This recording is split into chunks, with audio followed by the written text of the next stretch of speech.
Hello and welcome to the Joy of Books with me, Miss Joy. Today's offering is Matthew Perry's autobiography, Friends, Lovers, and the Big Terrible Thing by Matthew Perry. Released in November 2022 and totaling 272 pages, the book describes in detail the actor's struggles with alcohol and substance abuse, as well as the fame which he found through the hit American sitcom Friends. Sharing his views on the book today is author and teacher TC. So, TC, along with the millions of others, I am a big fan of the show Friends. So I am really interested in hearing your views on this book. What can you tell us about Friends, Lovers, and the Big Terrible Thing by the late Matthew Perry? Well, Miss Joy, I also grew up in the 1990s, and I remember those Friday nights watching Friends on Channel 4 at 9 o'clock as if they were yesterday. Indeed, Chandler's character, the one played by Matthew Perry, was the one whom everybody loved. He had that lovely self-deprecating humour, and he also had that way of speaking which was quite unique at the time. And he does reference that in this autobiography and talks about the way that certain words would be emphasised in a sentence. And it's amusing, really, because people at that time started to imitate that style of speaking. We call it sarcasm in England, but it became the way to speak in the UK, which just goes to show the far-reaching effects of that show and his character on popular culture at the time. He admits that he was Chandler, as a person, Matthew Perry. It was almost a part written for his personality, his raison d'etre, so to speak. But of course, the show brought many problems with regard to his personal life. Interestingly, his early life was also quite troubled. He talks about his parents splitting up and the effect that that had on him. He talks about often having to travel from Canada to America alone as an unaccompanied minor, and obviously the effect that had on him, that feeling of being abandoned or neglected to a degree. And of course, when he first started drinking at 14, that really was the start of his substance abuse throughout his life. So the book was a good read. I did enjoy reading it for the most part. But a little bit of a warning with regard to the content. It does talk in quite a lot of detail about the issues that he faced in relation to his health, the near-death experiences, of which there were several, and of course the sheer volume of narcotics that he was taking at various times. It came as quite a shock, really, as a reader, the sheer amounts, and something that really came across. He mentions neglect maybe on his parents' part in the early years, but actually the way that he was neglected or not treated or handled in the correct way by professional doctors and carers, that really came across as a concern for me as a reader. And also in his early life, he was clearly desperate for fame. He admits to this prayer to God, saying, "You do what you want with me, but just give me fame." And that kind of Dr. Faustus-esque sentiment was acknowledged. Some people may be a little bit offended by that if you're overly religious, but he certainly feels in his writing, at least, it comes across that was a genuine reason for his kind of decline into substance abuse. He first started drinking at 14 with his pair of brothers, the Murray brothers, and it was that feeling of belonging in the universe that he was chasing thereafter, and sadly never kind of found again, soberly at least. That desperation for fame took him to the cast of Friends. He speaks very highly of his friends, colleagues, as he would do. They all definitely come across well. He had quite a fixation with Jennifer Aniston, who plays Rachel on Friends, and he was able to somehow conquer that. And again, Aniston came across really well there in the way that she handled that as a professional. And indeed, she was the one who spoke with him about his alcohol problem when the rest of the cast were getting concerned. So she comes out of it really well, as do the rest of the cast of Friends. David Schwimmer played Ross. He was instrumental in ensuring that they were all paid the same amount. So that came across in the book as well.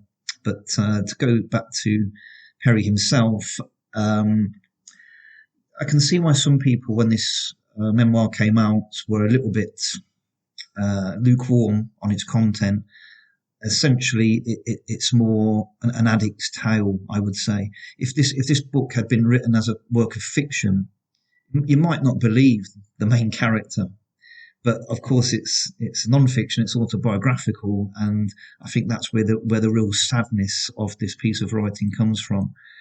Perry writes with honesty, and that's always a good thing.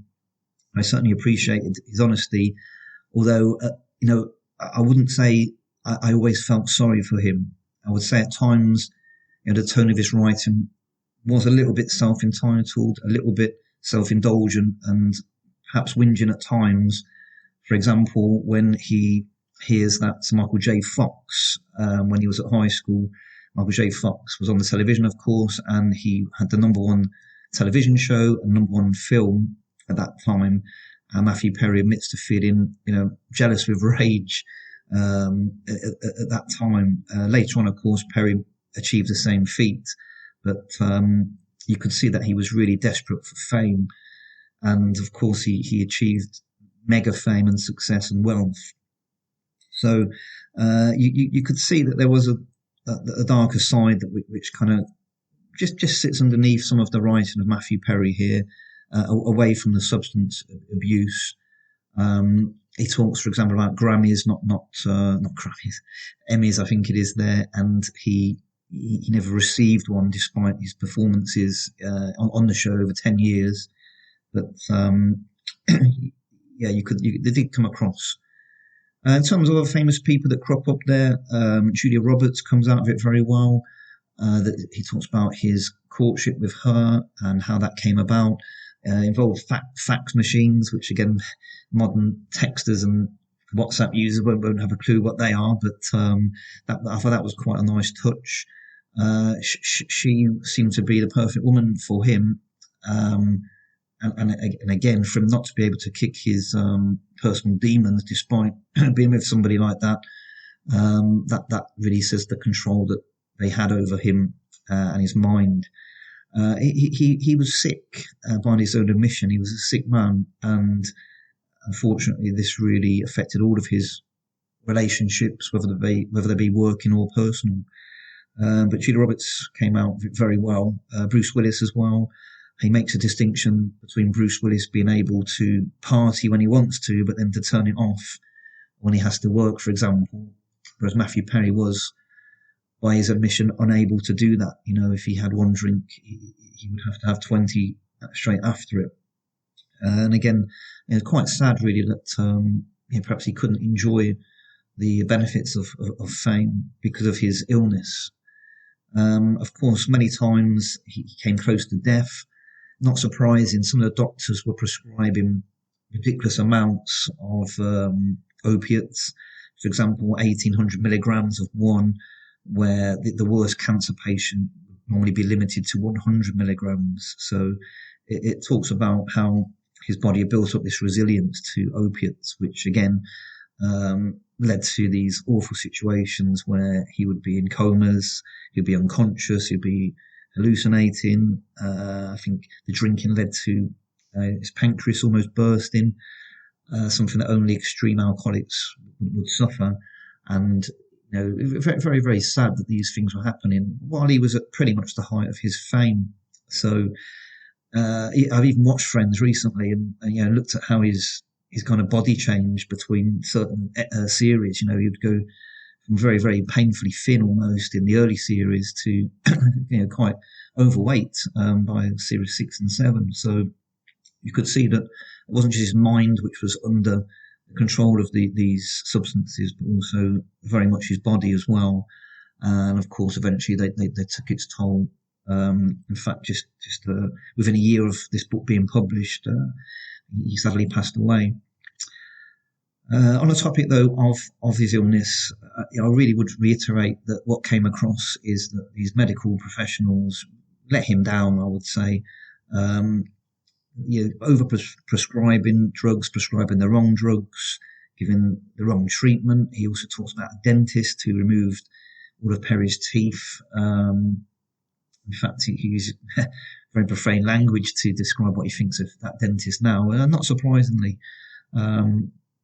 But the overriding kind of feeling that I had after reading this book is that, you just really felt that if somebody could have got hold of him at the right time, a psychologist or somebody, a carer, love of a good woman, for example, then things may have turned out differently, may have been saved.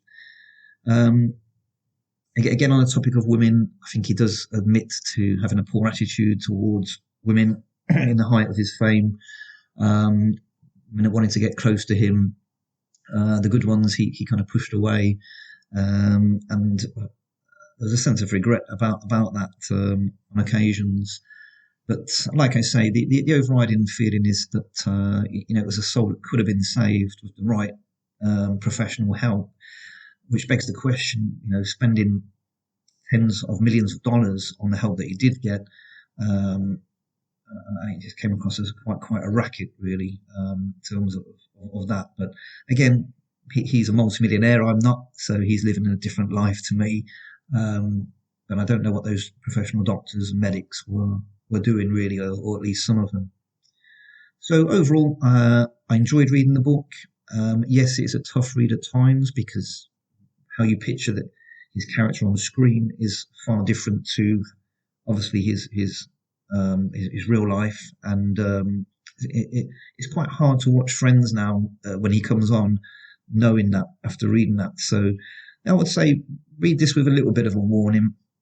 It is brutally honest. It goes into quite graphic detail about his experiences in hospital and therapy. But for all of that, it's a decent read. I would recommend it, but with that little warning that it is, it's quite graphic in its description of substance abuse. Well, thank you very much for your review of the book, TC. Yes, it is worth mentioning that Matthew Perry wrote the book largely to help those suffering with addiction. He has helped many people simply by drawing attention to his desperate struggles. It sounds like there is also enough in there for fans of Friends, as well as information about his movies. Friends, Lovers, and the Big Terrible Thing by the late Matthew Perry is available from good book outlets. Thank you for joining me, and please remember to like and subscribe.